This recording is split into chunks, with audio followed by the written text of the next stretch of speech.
One of them, I rate a 10. I can't always say that, even if they're Republicans, and these are Republicans, great Republicans. I want to thank you all for being here for this important announcement, 7 years in the making. As you know, this has been going on for a long period of time, and I am thrilled to report that the U.S. Space Command headquarters will move to the beautiful locale of a place called Huntsville, Alabama, forever to be known from this point forward as Rocket City. Okay, so Huntsville, Alabama, we love Alabama. I only won it by about 47 points. I don't think that influenced my decision, though, right? That didn't, right? But we had a lot of competition for this, and Alabama's getting it, Huntsville in particular, so congratulations, everybody. Katie, congratulations. This will result in more than 30,000 Alabama jobs, and probably much more than that, and hundreds of millions of dollars of investment, and that's billions, because it can't be millions, it's billions and billions of dollars. Most importantly, this decision will help America defend and dominate the high frontier, as they call it. I want to thank Secretary Pete Hegseth. He's doing a fantastic job, and Secretary of the Air Force Troy Mink. Troy, thank you very much. Great job you're doing, Troy. This is such a big deal. This is one that everybody wanted to know. What are you doing? I also want to thank Senators Katie Britt, and I want to give my condolences. Your grandmother, her grandmother just passed away. She was 100, right? 100, and she loves you, Mr. President. Well, and she was very proud of you. Thank you very much. Very, very proud of you. So thank you, Katie. Wonderful woman. She must have been. To produce you indirectly, I can tell you she had to be. Tommy Tuberville, who's a great coach.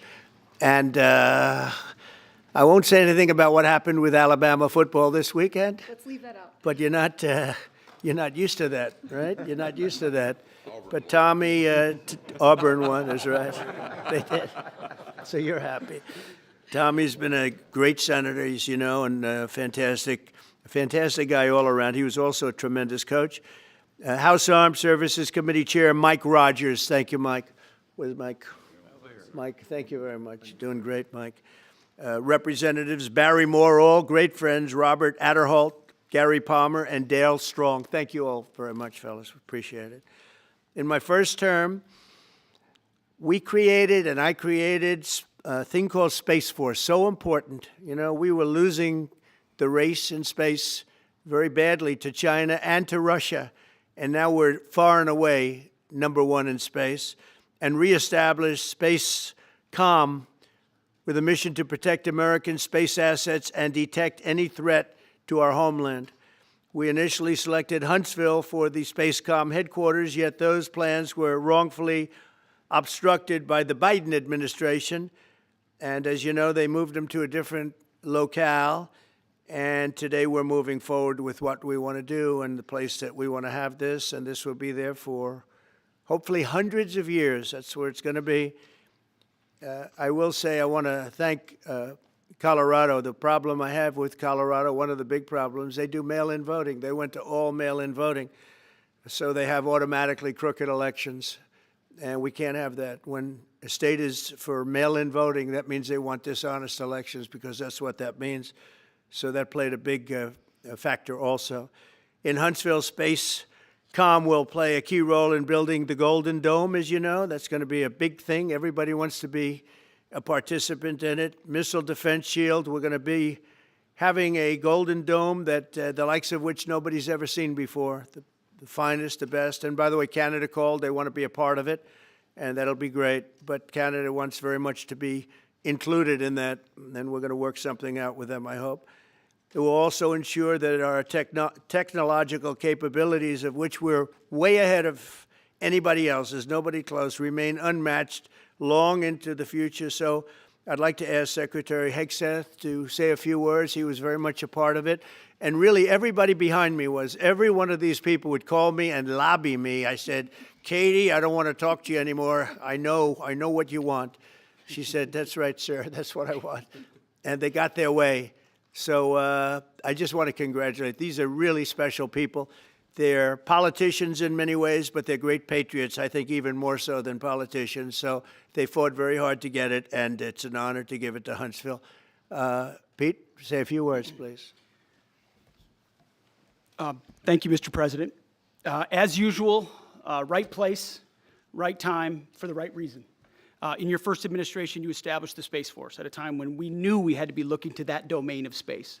You also reestablished SpaceCom to ensure that priority was put in place, and you, through the Air Force, independently identified that Huntsville, Alabama was the right place to put it. For other reasons, in the next administration under Biden, they decided to move it somewhere else. Well, during that time, the DoD Inspector General, the Government Affairs Office, they did their own assessments, and where did they say SpaceCom should go? Huntsville, Alabama. So what you're doing today, Mr. President, is restoring it to precisely where it should be based on what the Space Force, the Air Force, your leadership believes will give us strategic advantage in the future. That is Huntsville, Alabama. We are way ahead in space, but this will ensure we stay leaps and bounds ahead because that's the most important domain. Whoever controls the skies will control the future of warfare. And Mr. President, today you're ensuring that happens. Thank you. Thank you very much. Katie, would you like to say something? Mr. President, we are grateful for your leadership on this and restoring Space Command to its rightful home in Huntsville, Alabama. This delegation has worked together, both chambers, both parties, to make sure that Huntsville was the place that Space Command called home. As was mentioned, obviously the Biden administration chose to make this political. What we want to do is put the safety and security of Americans first. We want to make sure that our war fighter is put first, and we want to make sure that America continues to lead. And today, Mr. President, you've allowed that to happen. Thank you. Thank you very much. Tommy, please. Yeah, thank you. Thank you, Mr. President. This is a great day for our country, not just for our state of Alabama. We need help in our military. We need to catch up. And as Secretary has said, we're not behind in space, but we know where we're at, and we need to expound on that. Now, this move will save the taxpayers $480 million. It's not going to cost more. It's going to cut $480 million. We have the plans intact. It'll be behind a secure wall in Huntsville, Alabama, at Redstone Arsenal. We have 40,000 people there. We have the FBI there. We have missile defense there. We have NASA, Blue Origin, and SpaceX. It is the perfect place for Space Command. I would tell you today, and I've spoke with the President for the last 3 or 4 years about this, if I thought it needed to go somewhere else because I understand the security of our country, I'd be for that. But the best place for Space Command is Huntsville, Alabama, because what we have and what it means to this country is going to be so important. So thank you, Mr. President, for this, and we look forward to building a huge Space Command and having the Donald J. Trump Space Command Center in Huntsville, Alabama. Here, here. JD, would you like to say something? Sure. Well, Mr. President, thank you. I'll be very brief here. I lobbied the president hard to put it in Ohio, but he said these people behind us, these Alabamas, are just too powerful and too persuasive. And so it's in Alabama, but as Tommy said, this is exactly the right place for Space Force and Space Command. I think Americans ought to appreciate the fact that you can't win the battle of the future unless you control the skies. The cyber security, the communications, the entire infrastructure of the battle in the 21st century will be in space. So it was a visionary move in the first administration for the president to set up Space Force, and I think an equally visionary move to make sure that Space Force is right where it should be in Huntsville, Alabama. Thank you, sir. Thank you very much. Gentlemen, anybody want to say anything? Would you like to say? Mr. President, another promise made, another promise kept. You think about it, Redstone Arsenal is critical to national security. The president said when you were the 45th president, let's do what's right for national security. And today, that's exactly what we're doing. It's not because of this or that. It's because it's right for national security. You think of the 21 categories that were evaluated to determine what was best for national security. All indicators pointed back to Huntsville, Alabama, and Redstone Arsenal. We have the right people at the right place at the right time. Mr. President, on behalf of the people of the 5th Congressional District and all of Alabama, thank you for keeping your word. Absolutely. Thank you very much. Anybody? Let me just say, Mr. President, I want to say thank you. And thank you for doing this because it was the right thing to do. When they looked at all the numbers, Huntsville was the place to go, and like you say, it was unfortunately pulled out, but you made it right. So I want to just say thank you again for a grateful nation, and to the state of Alabama, we're very grateful. Thank you, and God bless. Thank you. Thank you, Mr. President. Throughout history, militaries has always understood that whoever could hold the high ground held the advantage. Space is the ultimate high ground. And what we're doing with moving the Space Command to Huntsville is absolutely critical to our maintaining dominance in that sphere. And it goes hand in hand with what we're trying to do with the Golden Dome and missile defense, to defend against anyone else who tries to enter that sphere. So thank you, Mr. President. Thank you very much. Please. Thank you, Mr. President. And obviously, national defense is a huge issue. And when you look at the scores, Alabama was #1. And for political reasons, it was moved out of our state. But, Mr. President, thank you for making priorities the defense and the warfighter and the safety of this nation. And in the big, beautiful bill, that Golden Dome will be built in Huntsville, Alabama, and we're grateful for that. Thank you. Listen, as chairman of the Armed Services Committee, I care very much about what's most important for our national security. And the President held a nationwide competition to determine where we should have this command. If y'all remember, at the end of that competition, where Alabama came in first, there was a lot of complaints from the other states who did not place well. He said, we'll do it over with new criteria to accommodate your concerns. Alabama came in first in that second competition. His Secretary of the Air Force reviewed the results, said it was fair, and the President named Huntsville. It was the Biden administration that decided to make it political, even though his own Secretary of the Air Force said it was a fair competition and it should be in Huntsville. So I want you to know I appreciate this President standing up and being strong and saying he's going to make this right and put it where it rightfully belongs, and that's Huntsville, Alabama. Thank you very much. Good job. Appreciate it. So thank you all very much. You are going to leave me alone now? You're not going to call me anymore and talk about this subject, right? You promise? They'll start something else. But I just want to congratulate you. It's a very big deal. When you come out and when you leave the room, you'll see that we just, over the last few minutes, literally shot out a boat, a drug-carrying boat, a lot of drugs in that boat. And you'll be seeing that, and you'll be reading about that. It just happened moments ago, and our great general, head of the Joint Chiefs of Staff, who's been so incredible, including what took place in Iran, knocking out potential nuclear power for a long time to come. I think within a month they would have had it if we didn't do what we did. But he gave us a little bit of a briefing, and you'll see. And there's more where that came from. We have a lot of drugs pouring into our country, coming in for a long time. And we just, these came out of Venezuela and coming out very heavily from Venezuela. A lot of things are coming out of Venezuela. So we took it out, and you'll get to see that after this meeting is over. Do you have any questions, please? Yeah, please. Thank you, Mr. President. Senator Cumberville talked about the cost savings Yeah. associated with this announcement. Can you talk about the strategic benefits by having Space Force Command headquartered in Huntsville? Well, it just works because we have so much else there. And having a central, you could call it a central command, but it really is a command station. Also, even locationally, where it is, and when you think about flying distances, if you can save a half an hour as fast as some of these planes go and things go, and even the rockets go, if you can save by having the best location. So we went out, as you know, to experts, and we had 4 different groups of experts. They all said this was the best location. I also loved it from the standpoint, I know the people of Alabama, they are great people, work hard, and there's no games, and they're very proud of it. And I would say they fought harder for it than anybody else also. A lot of states, 5 states really wanted it, but they wanted it more. And I kid you not when I say that these people, they spoke to me a lot. That's all they wanted to talk about. They didn't want to talk about the weather. They only wanted to talk about moving to this location, moving to Alabama, Huntsville in particular. So we're honored to do it. They really wanted it badly, and they got it. Peter? President Trump, something completely different, but about a big viral social media trend over the weekend. How did you find out over the weekend that you were dead? You see that? No. People didn't see you for a couple days. 1.3 million user engagements as of Saturday morning about your demise. Really? I didn't see that.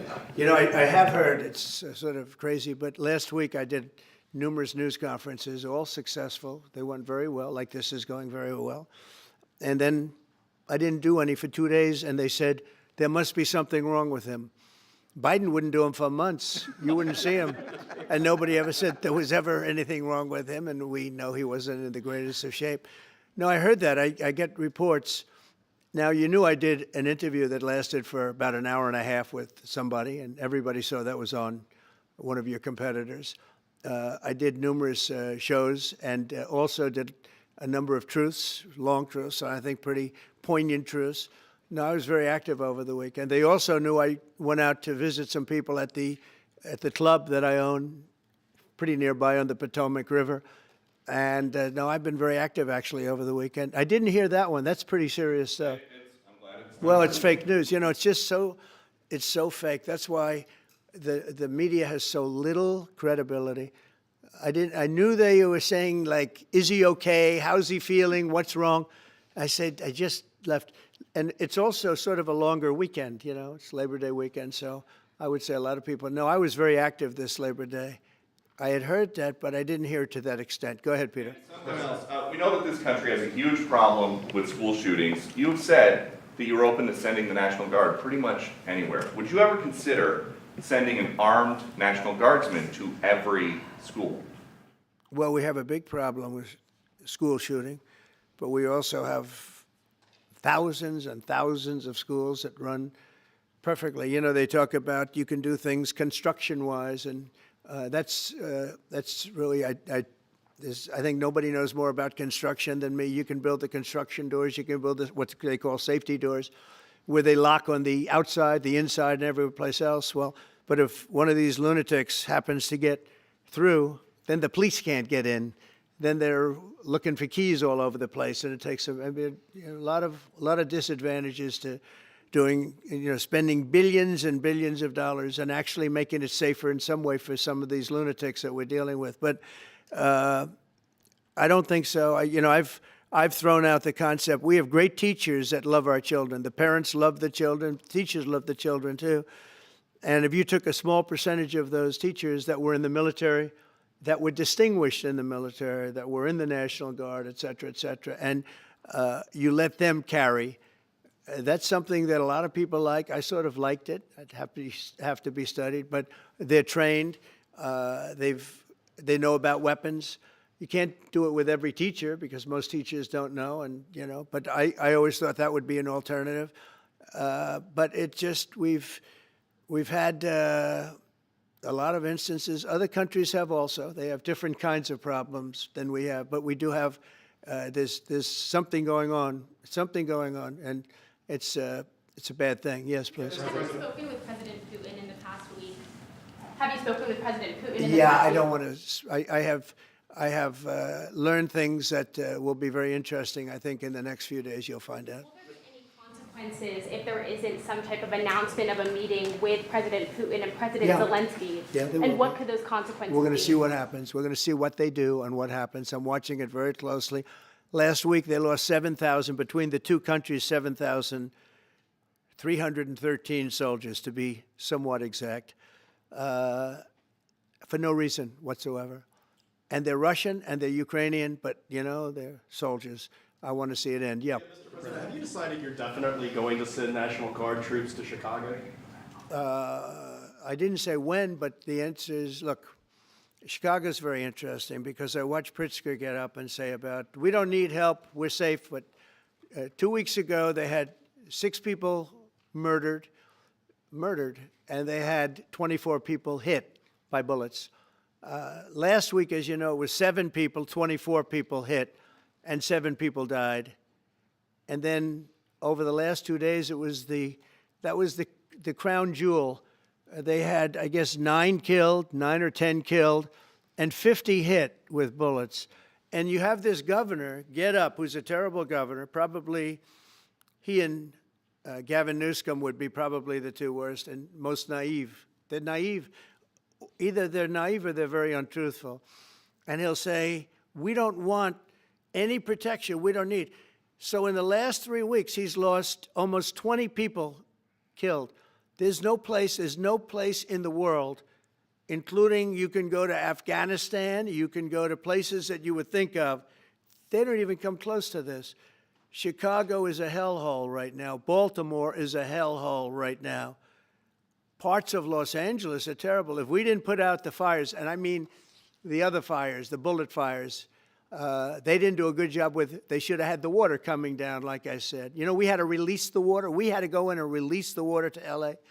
It's so badly run. But if I didn't send the National Guard into Los Angeles, I would be making an announcement today. I'd be talking about Huntsville, and I'd simultaneously be saying, by the way, the Olympics is not coming to Los Angeles. If we didn't do that, and even the sheriff, the top law enforcement person in Los Angeles said, we could not have handled it without them. So that's what he said. Make your mind up on Chicago, though? Well, we're going in. I didn't say when, we're going in. When you lose, look, I have an obligation. This isn't a political thing. I have an obligation. When we lose, when 20 people are killed over the last 2.5 weeks, and 75 are shot with bullets. So let me tell you a little story about a place called DC, District of Columbia, right here where we are. It's now a safe zone. We have no crime. It's in such great shape. You can go and actually walk with your children, your wife, your husband. You can walk right down the middle of the street. You're not going to be shot, Peter. You're safe. Everyone likes you anyway. They probably wouldn't do it. But it's so dangerous. And there are people in this audience you've suffered greatly. There are people in this audience that have been mugged and hurt badly, and they don't want to talk about it. Maybe you were very brave in talking about it. You made quite an impression on a lot of people. I appreciate it. But there were other people in this room that have been hurt very badly just walking down the street in D.C. Washington, D.C. is a safe zone right now. It's a safe city. The restaurants are open. They're booming. You can't get a restaurant. New restaurants are announcing that they're going to be open. This took place in 12 days. Now it's 15 days, but 3 days ago it became what's known as a safe zone. It's a safe city. And this city was really bad, really, really bad. We took 1,600 people out, hardcore criminals that will not be coming back anytime soon. And we're very proud of it.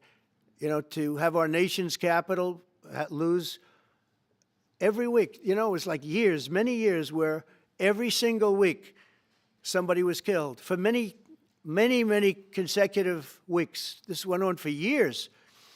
And then we had, last week it was announced that nobody was killed last week.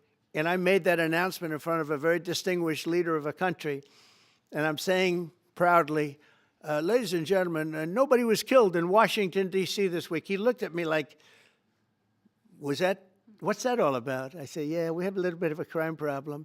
And we don't have a crime problem in Washington anymore. And the mayor has been very helpful, and the police commission has been very helpful, and it's been a great team. And I would love to have Governor Pritzker call me. I'd gain respect for him and say, we do have a problem, and we'd love you to send in the troops, because you know what? The people, they have to be protected. I saw today on one of your networks, not a friendly network, really the opposite, I would say, very unfriendly network. And they interviewed about 12 people on this morning.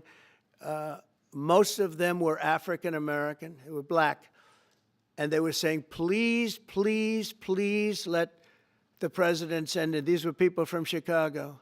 Please, we need help. We need help. We can't walk outside, we're petrified. If the governor of Illinois would call me up, I would love to do it. Now, we're going to do it anyway. We have the right to do it because I have an obligation to protect this country. And that includes Baltimore. I saw where Governor Moore was asking me to take a walk down the street of Baltimore. Well, Baltimore is a very unsafe place. It's rated number 4 in the city, one of the most unsafe places anywhere in the world. But, you know, we took care. This was a beautiful thing that happened in Washington because we showed that it could be done. And this wasn't just sending big, strong guys, and they are big and they are strong. You know, we had a great decision from the Supreme Court that had to do with sort of talent. It had to do with you are put down based on merit you can hire based on merit. So merit for a soldier or for a policeman is strong, physically fit, having a certain ability, not a person that is woke and got the job through woke, but wasn't strong enough to lift a gun out of the holster, et cetera, et cetera. No, I looked at the police. As you know, last week I went over, we had a meeting with, there had to be 300 people, and they were all very impressive looking. And when the bad guys see them, they're not going to do a thing. And so I'm very proud of Washington. It serves as a template, and we're going to do it elsewhere. But Chicago is certainly going to be high. I would love to have him call. I would love the governor of Illinois. I'd be honored to take his call. All he has to do is say, sir, we need help. It's out of control. And everyone knows it is. He's not kidding anyone. I would love to have, I would say, Governor Moore call, because I watched him over the weekend trying to explain that Baltimore, what they need is housing. No, they don't need housing. They need to get rid of the criminals. These are hardcore criminals. You know, we took many people off the streets of Washington, D.C. They're hardcore. They're not going to be good. In 10 years, in 20 years, in 2 years, they're going to be criminals. They were born to be criminals, frankly. They were born to be criminals, and they're tough and mean, and they'll cut your throat, and they won't even think about it the next day. They won't even remember that they did it. And we're not going to have those people. Washington, D.C. is now a safe zone. It's a safe place, and you can walk, Katie, you can walk right down the street with, by the way, one of the biggest human beings I've ever seen, which is her husband. He was a football player for like 11 years in the NFL. He's a big person. But big doesn't mean anything when they have guns and when they have knives and everything else that they have, right? But you can walk right down the street, even by yourself, and you're totally safe. Washington, D.C. is a great thing. Yes, ma'am, please. Mr. President, as you're calling on Democratic leaders across the country to work with you on crime, do you see your efforts here in D.C., including, for example, working with Mayor Bowser here as a model for bringing more bipartisanship in matters not only with crime, but also issues that matter to everyday American people's lives? So Mayor Bowser's been great. She could have taken the thing, oh, well, and then after I clean it up, they'll take credit for it. You know what they do is they take credit. Like, we cleaned up Los Angeles. We did a great job there. And it was overwhelming what was going on. And again, the police chief made a statement that we could not have done, there's no way they could handle it. You saw what was happening out there. It was going to be a disaster. We stopped it cold. If we didn't do that, would have been a very sad day. And you know, remember, we have the Olympics, we have the World Cup, we have all these things coming, and we have 250, all of these things coming. But I watched Newsom get up and say he's doing a great, he's not, we're the ones that did it, and that's okay, whatever it takes, but the main thing is but he got up and said, we did it. Well, he didn't want us there, and he's going to need us again because it's starting to form again. I see it. It's starting to form again. You know, we have to maintain. It's like maintenance on an airplane. You can buy it, but you have to maintain it. And if you don't maintain it, a good plane becomes very unsafe very quickly. So it's an honor to do it. A lot of presidents wouldn't do what I'm doing. I don't need this heat. But when I watched television last night and I'm watching the news and I see that 9 people were killed in Chicago and 54 were badly wounded with bullets, I say, that's not this country. We have to do something. And I do say this, I say this very much. I'm not speaking to anybody but them right now. I would love to receive calls from governors and mayors saying they need help. We'll help them. We have a lot of people. We have a great force. We have a great military force. You know, Pete will tell you that when I was running for office, and this was a big headline, I think, you know, probably got me a couple of votes, but you couldn't sign people in the military. Nobody wanted to join the military, the Army, Air Force, the Navy, Marines, Space Force, Coast Guard. We never forget Coast Guard because they've done such a great job. Never. But nobody wanted to join any of them. We were way below what we wanted. Every single one. The closest was the Marines, whatever that is. You'll explain that to me. But the closest was the Marines. But every service was way down, way down. And then I got elected, and our country's the hottest country anywhere in the world right now. Everybody's talking about the USA. They're talking about the job that we're doing. Everybody. We have the best economy. We have a very, very important decision being made by the Supreme Court because our country is the richest, the strongest, the most powerful. But if for some reason some liberal court, I'm talking about the court that just ruled, where even an Obama judge voted in favor of us, which I gave him a compliment yesterday, as you know. I said that took great courage. But it's a liberal court, and it's going up to the Supreme Court, who I think have been incredible people. I think they've made very wise decisions. But the tariff question, because without the tariffs, this country is in serious, serious trouble. We've taken in almost $17 trillion of investment is coming in. Most of it is coming because of tariffs. And if for some reason somebody wanted to be politically correct, I actually think it's unpolitically correct. I think politically correct is to approve it, because there's nothing so popular as what's happened to our country. Our country is doing so well. But we had a liberal court gave us a very shocking ruling, and that ruling is basically saying that the trillions of dollars that are pouring into our country, putting us in a position like no country is anywhere in the world, that they'd like to see us that taken away. By the way, a lot of the people behind that lawsuit, that particular, are from foreign countries, I might add. There's a video that is circulating online now of the White House where a window is open to the residence upstairs and somebody is throwing a big bag out the window. Have you seen this? No, that's probably AI generated. So Actually, you can't open the windows. You know why?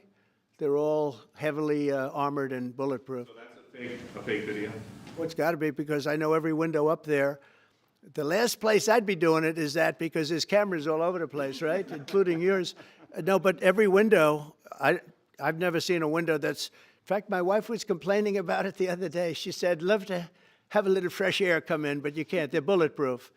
And number one, they're sealed. And number two, each window weighs about 600 pounds. You have to be pretty strong to open them up. No, that has to be, where was the window? Let me see.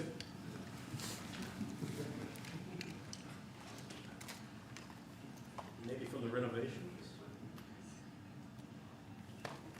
Which is the window?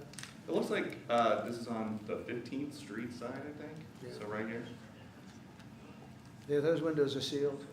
Those windows are they're all sealed. You can't open them. What you were saying regarding the federal. It's the kind of thing they do. And one of the problems we have with AI, it's both good and bad. If something happens really bad, just blame AI. But also they create things, you know, it works both ways. If something happens that's really bad, maybe I'll have to just blame AI.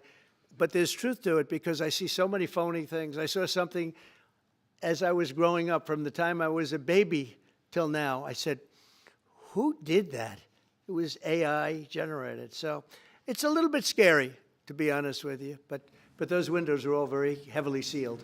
Thank you, Mr. President. I want to follow up with what you were saying regarding that federal appellate court that ruled against you and your administration as it relates to your ability. Well, they ruled against our country, the court, and they ruled against us before. It's a very liberal court. You called it highly partisan in your Well, it social certainly media is. posts. It certainly and in is. fact, it was along ideological lines, 7-4. Well, except that we actually got one of the Obama judges that was appointed by President Obama voted in favor of the tariffs, because he felt it was imperative for our country to thrive and survive even.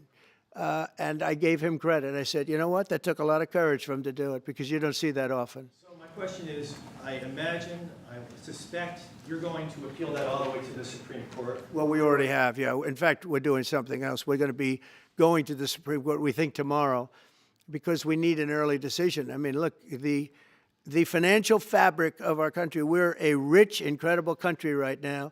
And we're able to, you know, other countries use tariffs on us for years, and we never did. I did a lot during my first term, but then we had COVID and we had to focus on other things. You couldn't be tariffing Italy, Spain, France, as they were dying by the thousands and millions.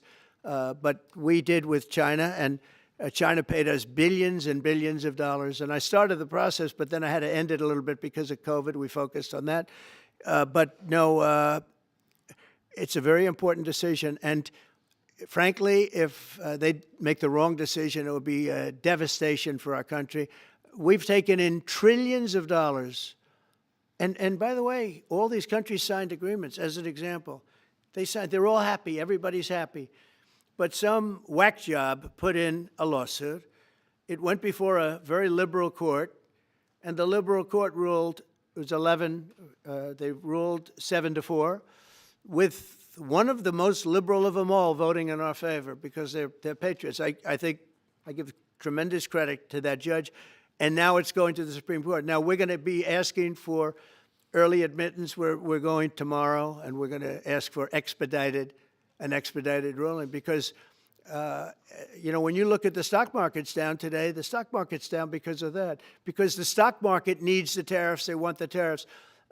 If you look at AI, all of those, you know, all of that money that's going to be invested, trillions and trillions of dollars, the biggest thing, bigger than the internet, I suspect. It's the internet plus 3 or 4 other things combined. We are leading very substantially with AI. We're leading because of tariffs. We're leading because of talent, and this is where they'd like to be. But without the tariffs, we wouldn't have a chance because we wouldn't be able to protect those investments of the companies coming in. So if you took away tariffs, we could end up being a third world country. That's how big the ruling. So we're asking for an expedited ruling. As a backstop to that, President, you have a Republican-controlled Congress. You control the House. You control the Senate. Yeah, but we don't have 60 votes. We don't have 60 votes. I'd love to do that. Oh, if we had 60 senators, if we got the 60 votes, we would get them. But we need 60 votes, and we need, you know, a certain number in the House. I think we'd get, I don't know, we have about 5 of them here. Would everybody agree with me on tariffs? Without tariffs, we're a different country. We have taken in so much money. And here's the thing. We signed a deal with Japan. They're paying us hundreds of billions of dollars. We signed a deal with South Korea. We signed a deal with the European Union. We signed a deal with Europe. And those countries are paying us $950 billion. And they're happy about it. They're okay. As one of them said, it's amazing that we got away with it so long. One of my friends, a leader of one of the countries, and they're fine with it. They all signed. If that ruling ever went against us, I guess we'd have to give back hundreds of billions. We would have to give trillions and trillions of dollars back to countries that have been ripping us off for the last 35 years. And I can't imagine it happening. On a legal basis, they have no legal basis whatsoever. But on a common sense basis, it would destroy America. Okay. You talked about controlling the sky. On Sunday, the satellite signal of Ursula von der Leyen's plane was alleged. With Ursula? Well, she had an interesting event. She's a tremendous woman. And so what are you asking me about her? NATO is concerned about it, I do too, about this. True, NATO is concerned about it. Well, nobody knows where it came from, but they did take away her ability to use a phone. You know? Sometimes that's a good thing. Sometimes that could happen to me. I'd be very happy. Mr. President, reducing the tariffs on India from 50%. What does that mean? Are you considering taking away some of the tariffs that you've imposed on India? You had posted. No, we get along with India very well. But India has, you have to understand, for many years it was a one-sided relationship. Only now since I came along, and because of the power that we have with tariffs, India was charging us tremendous tariffs, about the highest in the world. They were about the highest in the world, number one. And we, therefore, weren't doing much business with India, but they were doing business with us because we weren't charging them. Foolishly, we weren't charging them. So they would send in massive, you know, everything they made, they'd send it in, pour it into our country. Therefore, it wouldn't be made here, you know, which is a negative. But we would not send in anything because they were charging us 100% tariffs. And, you know, I'll give you an example, Harley-Davidson. Harley-Davidson couldn't sell into India. There was a 200% tariff on a motorcycle. So what happens? Harley-Davidson went to India and built a motorcycle plant. And now they don't have to pay tariffs. Same thing as us. So what we're doing is literally thousands of companies are coming into the U.S., car companies, AI, but, you know, more traditionally, car companies. We have so many car company factories under construction or being designed right now. And they're coming from China, they're coming from Mexico, I must tell you, and they're coming from Canada, a lot of them coming from Canada. But they're coming into our country because they want to build here. And they want to build here for 2 reasons. Number one, they'd like to be here. And number two, the tariffs are protecting them. And number three, they want to avoid paying tariffs. When they build their cars here, they don't have any tariffs to pay. You know, when you build here, you don't have any tariffs. Mr. President, Go ahead, in please. light of the Minnesota shooting last week, the Department of Homeland Security is now awarding more than $100 million to hundreds of faith organizations across the country to help them ramp up security. What's your vision for further protecting religious liberty across the country amid incidents of threats and So violence? religious liberty is so important, and we're talking about every religion now, and we're doing things on that nobody else has ever done, and we're going to be having a big announcement in about 2 weeks on that question. Yeah, please. On Space Command, sir, are you concerned that people may not be willing to relocate from Colorado to Alabama? No, I'm not worried. It will get somebody else. I mean, the problem with Colorado is they have a very corrupt voting system. Look, I have so many friends in Colorado. Anytime you have mail-in voting, you have corrupt elections. Very simple. It's very simple. Even Jimmy Carter said it with his commission. They set up a commission with him and Scoop Jackson and some people, highly regarded people. And they said the finding was, if you have mail-in voting, you will have corrupt elections. Well, your radical left governor decided that he was going to have all mail-in voting in Colorado. Once you have all mail-in voting, and for whatever reason, the Democrats cheat.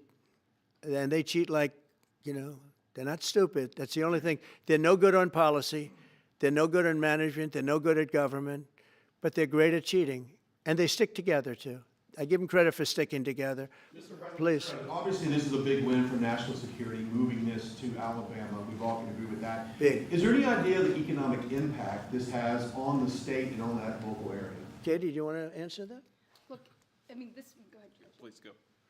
This is going to be tremendous. I mean, the state of Alabama, what we've seen through this process is the worst of Washington. We've seen politics get in the way of what is best for the warfighter, what's best for national security.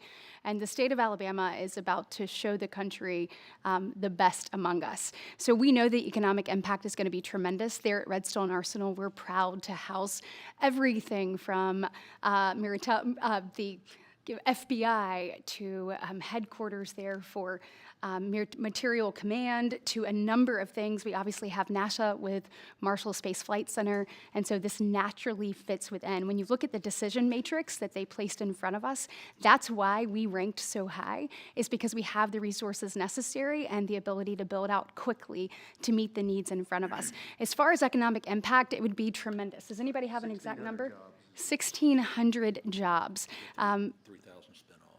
With 3,000 spin-off. Look at this. This is teamwork right here. So we are really proud, and the people of Alabama are ready to get to work. And I've got a housing question, if you could, just for a second, Mr. Yeah, President. please. Owning a home and going about the American dream seems like it's out of touch for a lot of Americans. Just recently, you pushed out a statement about addressing an emergency housing situation. That's right. We're thinking about doing that. Yeah, can you just? Well, we need a little help from the Fed. We have a man named Jerome Too Late Powell. You probably heard of him. He's too late, way too late.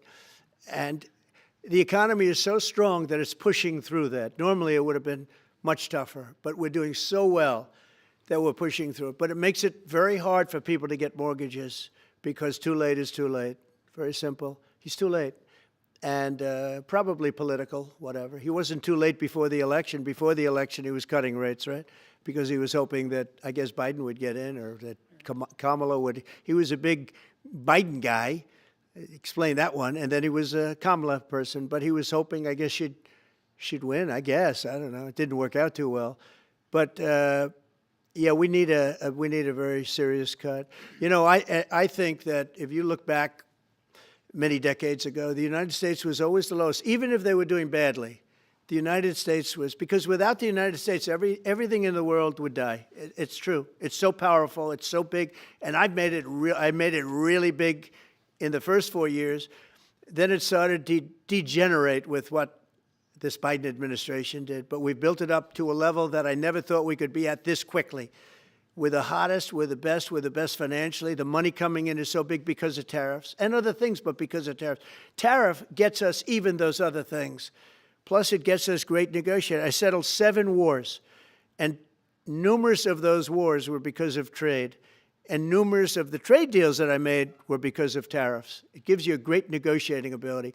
If that ability were taken away from us by a liberal court acting on essentially foreign nations asking to get help from the United States government, when they've been doing this to us for 40 years, that's why we have $38 trillion in debt.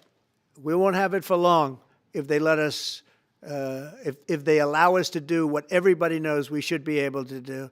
Yeah, please. Mr. President, another Biden-era action that you're now reversing is that you signed a deal last week to make federal buildings adopt and embrace classical architecture styles again. Can you talk to us about why you do that, and also what's your vision? Well, we want to see beautiful buildings. Now, you know, it's in the eye of the beholder. I've seen architectural reviews over the years. I'm an expert at it. I've gotten a lot of great reviews. But I've seen buildings that I didn't think were very good get great reviews, and I've seen great buildings get bad reviews. So, but it's just a standard. We want to have a good standard. We're building something here, you know, for 150 years they wanted a ballroom at the White House. We're doing something at the highest level, using great architects and all. And, you know, it's very exciting. But we have a lot of interesting things happening architecturally in D.C.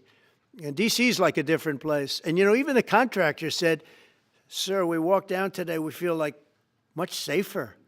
It's like a different place. Washington, D.C. is great. Now, we're going to also beautify it. We're going to put a topping on the roads. We're not going to rip them apart and take 4 years to build a road that was exactly the same by the time you build it. But we're going to put toppings. We're going to put new medians in. We're going to get the graffiti off. We're going to put tiles up in the tunnels where the tiles are missing. We'll do the whole tunnel instead of, you know, a little area where you see new tiles, old tiles that never look too good. But they could use it. You know, they've been up for 50 years. They've served their duty. But we're going to make this within about a 20-mile radius from the White House. We're going to have this place spick and span.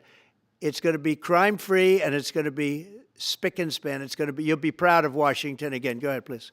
Sir, China's having a massive military parade that President Putin and Kim Jong-un will be attending. Do you interpret that as a challenge to this? And are you concerned at all about those countries trying to be some sort of counterweight? Not at all. China needs us, and I have a very good relationship with President Xi, as you know, but China needs us much more than we need them. No, I don't see that at all, no. One more. And I had actually a very good meeting with President Putin a couple of weeks ago. We'll see if anything comes out of it. If it doesn't, we'll take a different stance. One March today in California ruled that your deployment of National Guard troops to Los Angeles was illegal. Do you have any response? Well, it was a radical left judge, but very importantly, what did you not tell me in that question or statement that you made? Pretty much of a statement, I think. Well, I was asking for the response. No, you didn't say what the judge said, though. The judge said, but you can leave the 300 people that you already have in place. They can continue to be in place. That's all we need. But why didn't you put that as part of your statement? Because the same judge ruled exactly as you said, except the judge said that you could leave the 300 people that you already have in place. They can stay, they can remain, they can do what they have to do. Thank you very much, everybody. We appreciate it. Thank you. Thank you. Thank you very much. Thank you, guys. Thank you, press. Thank you. Thank you. Let's head out. Let's go, guys. Thank you. Thank you, press. Thanks, guys. Let's go. Let's go. Keep going.